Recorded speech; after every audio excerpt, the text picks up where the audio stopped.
मित्रों नमस्कार।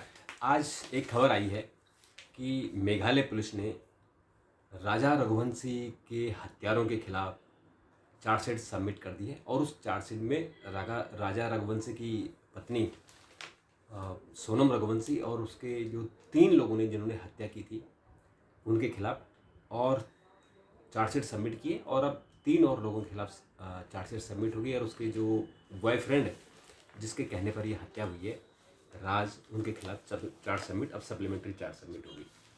तो ये शिलोंग का बड़ा चर्चित केस है। आपको याद हो 2 जून को इंदौर का एक ट्रांसपोर्टर राजा रघुवंशी जो बहुत अच्छे ख़ानदान से, बड़े अच्छे परिवार से थे, उन्होंने जब शादी हुई और सोनम रघुवंशी के साथ, तो सोनम उनको हनीमून के लिए शिलोंग गए थे और 2 जून को राजा रघुवंशी की डेड बॉडी मिली थी खाई में गिरी हुई। बहुत बड़ा चर्चित केस हुआ और उसमें ये हो कि ये किसने किया है। तो जब मेघालय पुलिस ने इन्वेस्टिगेशन की तो उन्होंने कड़ियाँ जोड़ी और जीपीएस और मोबाइल लोकेशन वगैरह सब देखी उन्होंने।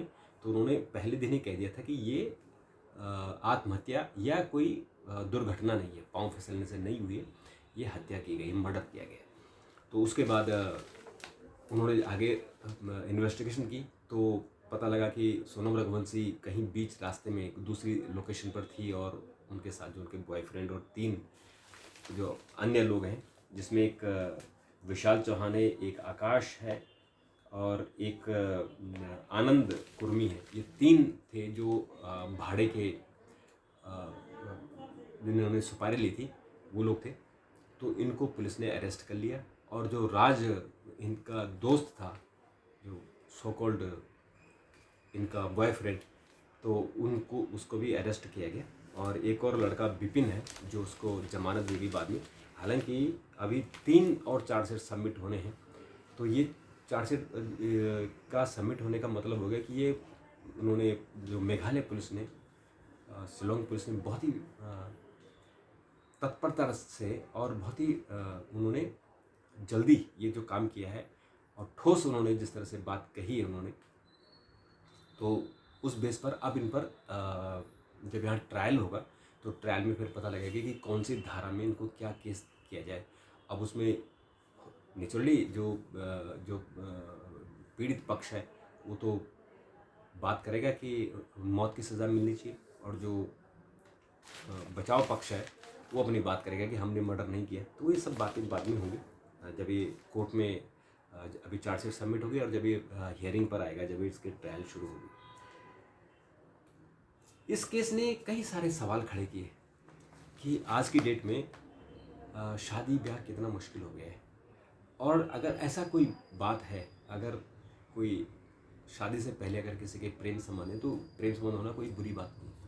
अपने घर में बताइए और सच सच बताइए।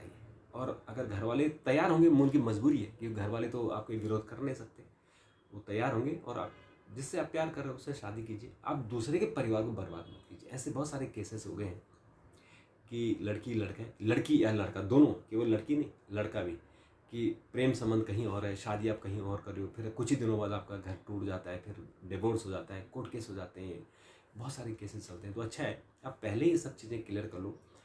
पहले जब तक ये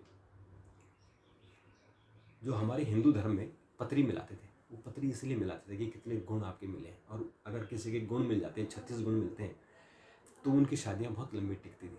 और जिनके गुण नहीं मिलते थे वो शादियाँ जल्दी टूट जाती थी। उसके बाद फिर कुछ जगह ऐसे भी हो कि ब्लड टेस्ट कराए गए कि ब्लड टेस्ट अगर मिल रहा है तो शादी होती थी, तो वो भी एक तरीका था।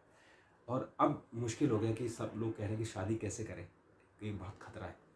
तो अब सबसे पहले कि जब शादी होगी तो दोनों परिवार बाकी बातें छोड़ के, क्या कमा रहा है, क्या आपका अर्निंग का क्या साधन है, उस पर तो अब बात होनी चाहिए। लेकिन उसके साथ सबसे बड़ी बात ये होनी चाहिए कि भैया कोई संबंध तो नहीं है किसी का, आपका बैकग्राउंड हिस्ट्री क्या है, आपकी बीमारी तो नहीं है कोई, और आपका कोई इससे प्रेम संबंध तो नहीं। इन 3 बातों पर जरूर बात होनी चाहिए और उसके बाद फिर शादी होनी चाहिए। नहीं तो ये जो राजा रघुवंशी का केस हुआ, ये दिल दहलाने वाले केस है। और अब चार्जशीट सबमिट हो गई है तो उस पर आगे की कार्रवाई होगी। और जो अभी शिलोंग में गए थे, अभी उसके जो भाई हैं और वहाँ उन्होंने पूजा अर्चना की। उनको ऐसा लगा कि वहाँ राजा रघुवंश की आत्मा भटक रही है, क्योंकि वो एक पहाड़ी से गिरा, उस पहाड़ी में उसकी हत्या की गई, तो आत्मा भटक रही। तो उन्होंने उसकी मोक्ष के लिए वहाँ उन्होंने पूजा की। तो कितना दुखद ये घटना थी, पूरे हिंदुस्तान को बहला दिया था इस घटना ने। तो अब आगे का काम पुलिस का है, पुलिस इस पर काम करेगी। तो अभी के लिए इतना। अगर आपके पास कोई कमेंट हो तो ज़रूर दीजिएगा, मैं इस पर जवाब देने की कोशिश करूँगा।